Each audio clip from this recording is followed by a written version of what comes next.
welcome to today's Just Chopsing Podcast. And with David and myself, we have Alistair from Fiasco. How are you doing, Alistair? I'm very well, thank you. How are you doing? Yeah, we're good.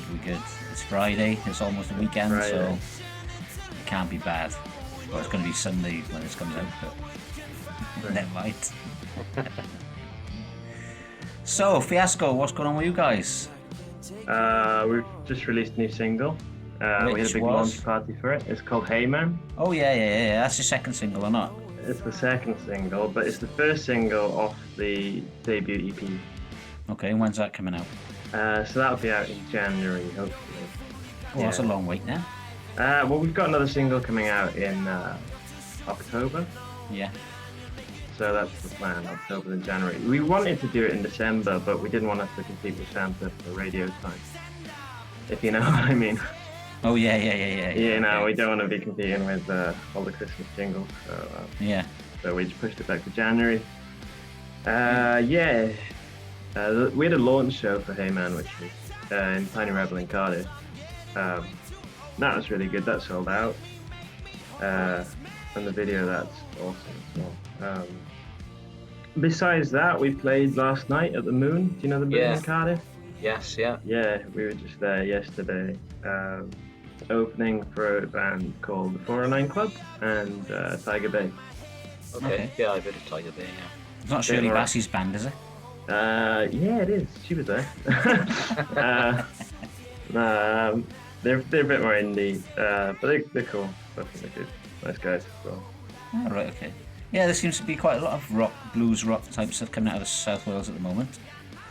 You know, we've got Zach and the New Men? Yeah, Zach and the New Men also, yeah. I have to listen to those, I haven't heard. You haven't heard of Zach and the New Men? No, I'll have to check them out. Oh, right, okay. They're a little bit further away from... I think, where are you guys from? Cardiff? We're from Cardiff, but I live in Swansea, so... right, okay. Yeah, I work all over as well, so... I'm up in Liverpool for a couple of months from Monday. Right, okay. Yeah. Tell me about these guys. Was it Zach and the Newman? Zach and the Newman, they're just a bunch of young kids, really. They're about 18 years old. Right. I don't know how old you guys are. We're probably... I think most of them were born in like 1999. I'm 94, so I'm the old one. I'm 28. So you're 28. I'm 28. The guys, they're about 24, 25, I think. The rest of them. Well, you're not that much older, are you? Maybe 20, maybe 22. Yeah, I'm not that much older. I met them. They were first year undergrads, and I was doing my master's. Okay. So that's the age. That's the age gap. Because in the bio it said that you met at the Soon Festival. Yeah, that's right. So we were all at uni, and the uni encouraged us to volunteer at Soon. Okay. And me and Archie, Orange Dubois, who's not here tonight, he's working. But me and him, we actually met at the after party of Soon Festival. It was in Goody Hoo. Do you remember Goody Hoo? I don't know. No, I don't know. Do you guys know Goody Hoo? Oh, Goody Hoo's a fabulous pub that's one of those pubs that's gone. It's closed. Okay. And it was amazing. It was like someone's living room, but a pub. And they had a free bar there on the last night of Soon Festival until like 3 a.m.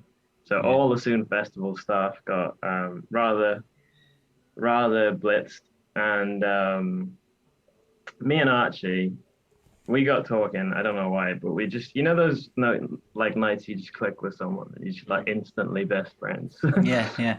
We're like instantly best friends. We're like, let's make a band. We both love blues rock. We both love rock. And like, we're both in Cardiff. We were both kind of looking to make a band. That's the reason I did the masters. It'd been like 6 years since I was in a band, and that's like, I need to find a band. So we got talking. We just said, let's make a band. So we actually booked a rehearsal room on that night for the next day. And neither of us remember booking it. And we both showed up to the university where the rehearsal was the next day, and neither of us even recognized the other one. We had a meeting place. We both showed up with our guitars, and we were like, "You're Archie." And he's like, "Yeah." "You're Alistair?" And I was like, "Yeah." Let's go. So then we played the song that I'd written called Whiskey in this rehearsal, and he's playing drums originally. Now he's on guitar. And so we're just jamming it out, and it's really nice. And it's like that was the first ever Fiasco rehearsal. It was the first time you ever heard of it slightly towards being a band sound, because obviously when I was playing the track myself, it's acoustic and vocals. So with the drums, it suddenly sounds much bigger, and you think, oh wow, this actually could be something, there might be something here. And at the end of that rehearsal, he's like, oh, can I hop on your guitar for a sec? I'll have a go, and then he's just playing this other track that he wrote called Break Their Wings, which will be the next single out in October. And I was like, dude, you can't play drums. You got to play guitar in this band, We'll find another drummer, because he's such a good guitarist. And and that's how it started.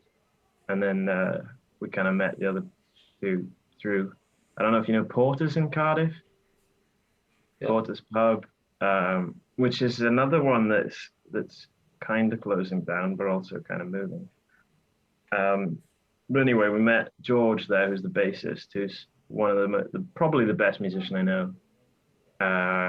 Not just music-wise, but like hardware-wise. If you got like any pedals or amps or guitars that are broken and need rewiring or anything, just that George could take a look at this for me. And he'll sort you out, which is amazing. It's super handy to have in the band.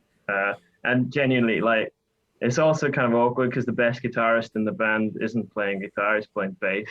And Tom's fantastic as well. He's insane. He's like a machine.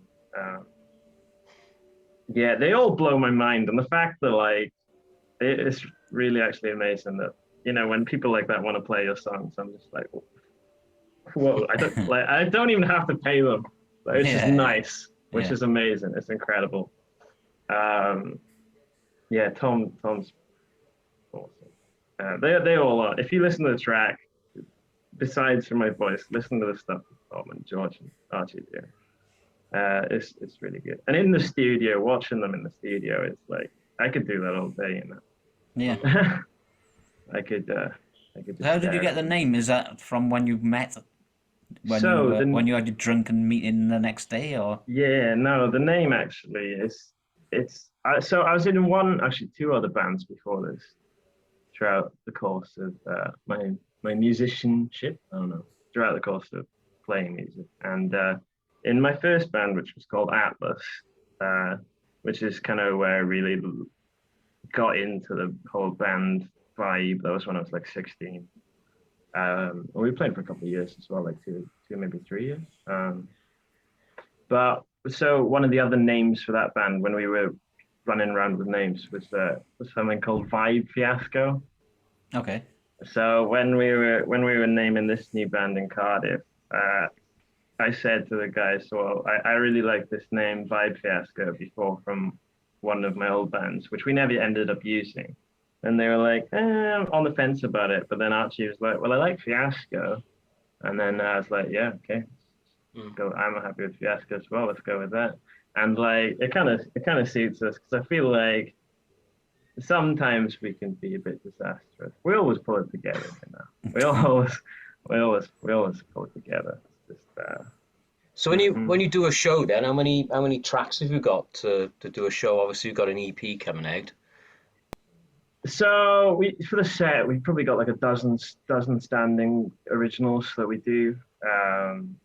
But like we pretty much add into it whenever we need to. It's just kind of slowed down really until we've recorded. You know what I mean? We've been sitting on the same songs for like 2-3 years, minus the whole pandemic, because we all did nothing for like a year. Actually, Hey Man was written in the pandemic. But well, songs seem to take a bit of a different twist when you actually sit down and record them anyway, don't they? Yeah, and the idea of like, when we started, I was like writing loads and loads of new material to fill out the set, because there's a demand for the new material. But like once we got it, until we've recorded it, I've kind of slowed down writing for it. But now that it's actually recorded, I'm like, oh crap, I probably need to write some more stuff. So like my writing notepad's slowly filling up. There's a lot of lyrics in there now. So I think I'm going to go on a writing spree pretty soon. But like, yeah, so we've got this EP in January, but we have actually got another EP in the works. Okay. So the idea originally was to do it all as an album, but I don't know if you guys know, but an album's pretty expensive to do, to record an album. And so we decided to split it into 2 EPs, but make them kind of connected. So we'll have 2 singles for each one and 4 other tracks on the second EP. So that's 11 songs in total between both EPs. And the first EP is called I'd Give It All to You. And the second one, at the moment, this is what they're called. It might change, but I think it's pretty solid. And this is a first. You're hearing it here first on Just Chopsing. So it's called, the first EP is called I'll Give It All to You. And the second one's called You Faithful Few. So the artwork will like match and everything. So the idea is if we ever comes to printing on vinyl, we can print 1 EP on one side and 1 EP on the other, and just, then it's complete. Yeah. That's cool. Sounds like a plan. Yeah. But with Fiasco, so let's see if it goes to plan. Just never know what's going to happen. But so when did you first start playing music again? Because so you said you were in your first band at 16. Yeah. I guess you started as a guitarist then. If you said you. No, this behind me. Oh, Piano. right, okay. Yeah, I've been playing piano since I was 6. Okay. So I've always, and I was rubbish. I was terrible until I quit. Because I didn't like reading music. I still can't read music. And then I saw like my cousin play and lead guitar, that sort of thing, in a rock band, and I was like, holy crap, that's so much cool. that's cooler than piano. I need to play some rock guitar now. And they were all like listening to like Fall Out Boy and the whole emo, like Panic at the Disco, My Chemical Romance with like Helena and Mola K. Like that really like early 2000s whole rock scene that just kind of blew up. Yeah. But at the same time, you had really good stuff in the UK. You had like Franz Ferdinand and all those guys popping off. I love them. So yeah, I was listening to a lot of that music. They were playing it, and I was thinking, holy crap, this is really cool. So then that's when I kind of started playing guitar as well, probably. I don't know, when I was 8. But with your piano lessons then, was it like just like the old cliche fucking classical training? Why do piano teachers do that? Because like classical is like a completely different route. It's a different career path, and people like, it's not a bad career path. People do well at it if they knuckle down. But not everybody wants to sit down in front of a fucking piano and learn to play classical music. That's me. If you took a fucking Little Richard record with you, or a Jerry Lee Lewis record with you, and say I don't want to play Nana Muscuri, I want to play. Well, I think she played the violin, but whoever, you know. Do you know what I mean? I think that was part of it, and probably because I was when I was coming up to being a teenager, and I was probably entering my rebellious teen. I don't want to play piano anymore. I want to play rock music. Most kids do that taught classical piano. Yeah, they all end up rebelling, don't they? Mm. They're all like, I don't want to play this. Actually, I still play a lot of piano. I play loads of piano, and actually it's been something we've been thinking about doing. It's not on this EP, but maybe for the next EP, and if not on that, maybe if we do an album after the first 2 EPs, I wouldn't mind playing some organ on it, if we can get some organ. Well, you don't want to see you playing your organ on your EP, mate. I think that went over his head, Dave. It did, yeah. So what sort of music were you listening to when you were growing up? Because obviously it's like a blues rock. So were there any particular musicians that you're into or bands? No. So the blues rock comes later, really. Blues rock, this obviously comes from Black Keys. I want to attribute it to other people, but like Black Keys, when I first heard them, I was like, holy crap, what's this? Something new. Well, it's not really new because it's old, but Yeah.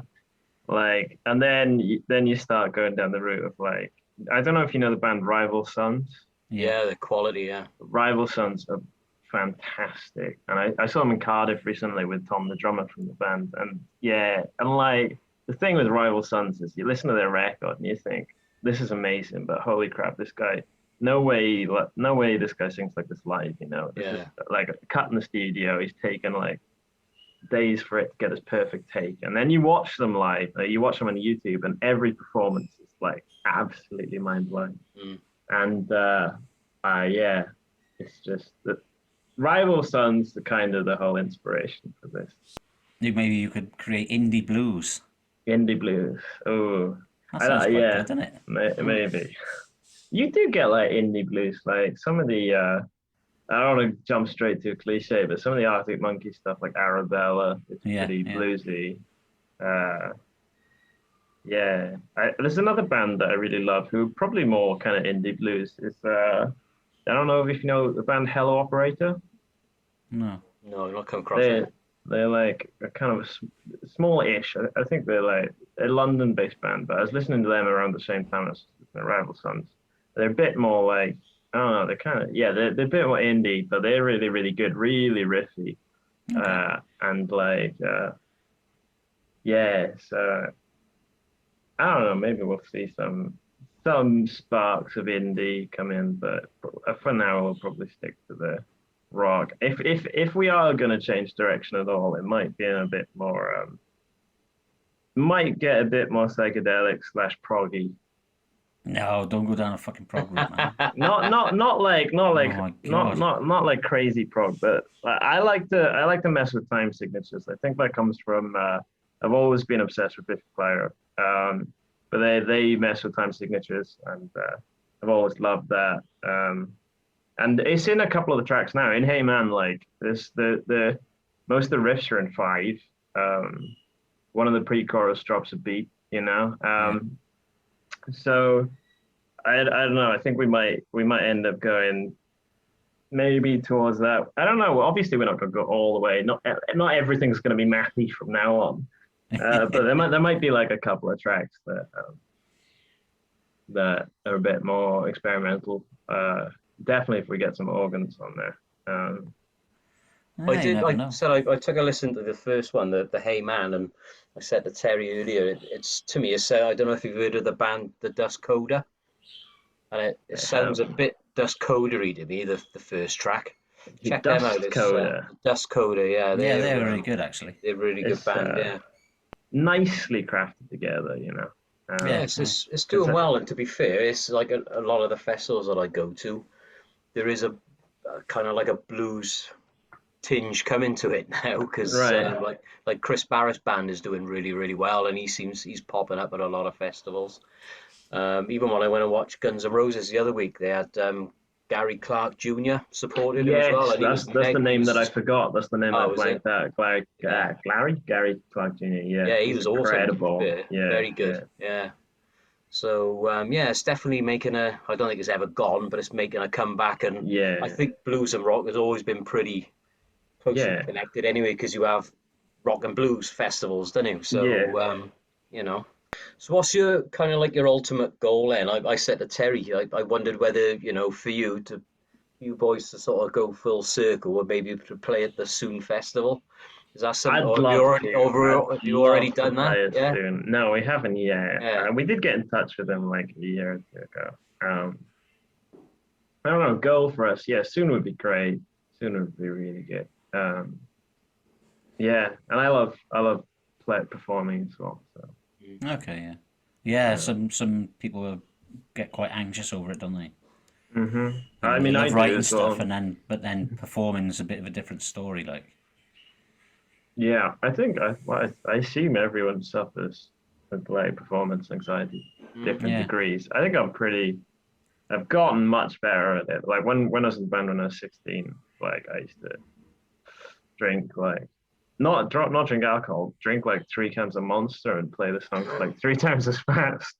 I've definitely got more relaxed with it. Like yesterday, I didn't even feel like we were playing. Like half an hour before we went on, I was like, oh my gosh, we're actually going on stage tonight. I better, get with it. Because I was just chilling at the Moon. Can you afford Coke? No, not that I'd want to. Coca-Cola, I meant, not Coke. Oh, yeah. You said you were drinking Monster. Monster's more expensive than Coke, isn't it? Coca-Cola. Yeah. Yes. Probably is. Probably is. Well, it makes your pee go green as well, doesn't it? All that sort of stuff. Which one? Talking about Monster, actually. Monster. Did you see that the Automatic have actually managed to get all this stuff back online. Yeah, so that's good. I'm actually playing Monster on the Radio Show tonight. So nice. That's a great track. Yeah, it is. Yeah, Tom Orton. I don't know if you know him, but he's the guy who's producing our I know the name. The name good. Rings a bell. And yeah, it was kind of it was a given kind of because he does like blues rocky stuff, and he's a really good producer. And we were recording at Longwave Studios. Yeah, with Romesh. Yeah, so it was with Tom, but it was in Romesh Studios. Okay. Yeah. But yeah, he's another Welsh shout out that I probably should shout out on this because he's great, and I think he's done a great job on the recording. I did say to Terry, it sounded like there was a different singer on the first one to the second one.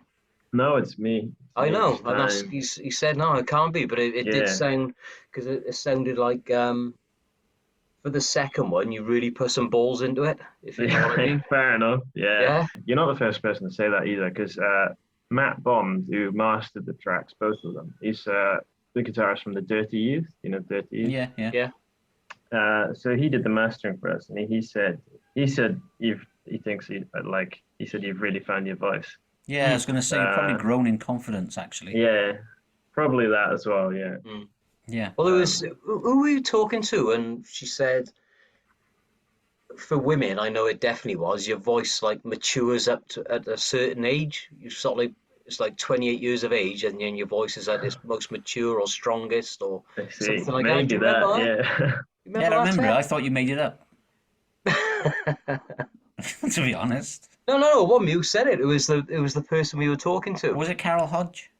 I think it was. Yeah. Because they said she said that your voice matures over a period of time, and then you get to a certain age then, and it's kind of like the strongest that it's going to be, or the most powerful. I hope it's not the strongest it's going to be, but yeah, I'm happy with it. The men are a bit later, I guess.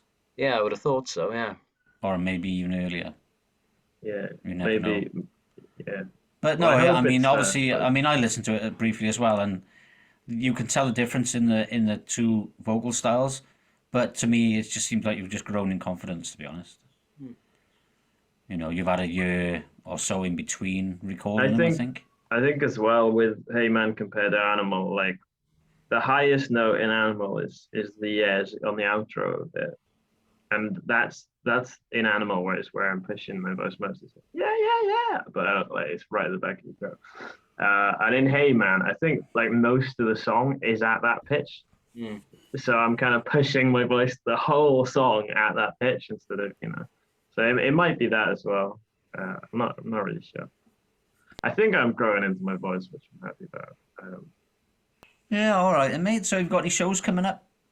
So, actually, we were supposed to be playing tomorrow, but it got delayed. So you got nothing? Yeah. So not really. It might be a couple of dates. I'm not sure. I tell you what you should do, right? Look up Zach and the New Men, see what they got coming up, and go and crash their party. Maybe.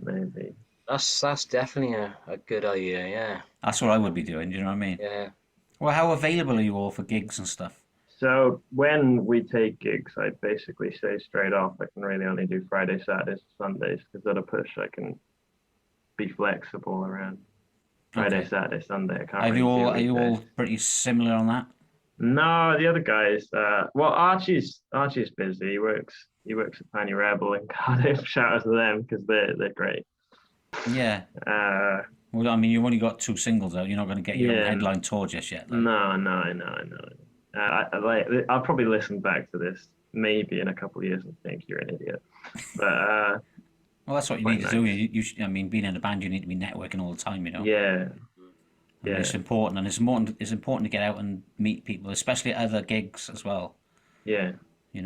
Especially like I said, if you go along and crash Zach and the New Men, and sure, especially younger bands like that.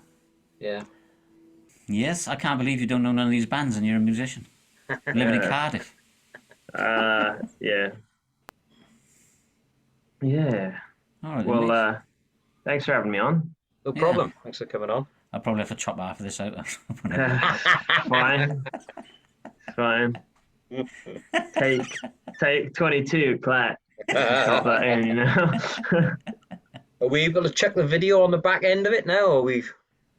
Which video? Animals, I don't think we've got a video.